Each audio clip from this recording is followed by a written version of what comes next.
Maniniwala ka ba na gawa lang ito sa kamote? Madali lang gawin at napakasarap pa. Maglaga lang tayo ng ½ kilo ng kamote.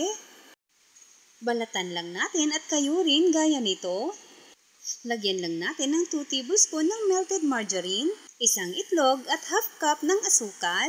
Lagyan lang natin ng ubi food color at flavor na rin. Ihalo na rin natin dito ang 1 cup ng all-purpose flour at 1 teaspoon ng baking powder. I-mix lang natin itong mabuti hanggang sa makabuo tayo ng dough gaya nito. Once ganito na ang consistency, pwede na natin ito ilagay sa piping bag. Pwede nyo rin ito i-roll, magpahid na lang kayo ng konting mantika sa kamay.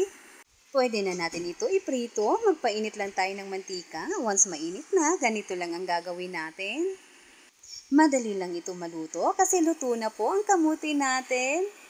Napakasarap nito pang merienda at pwede nyo rin ito pagkakitaan. Ayan, at pwede na natin ito hanguin.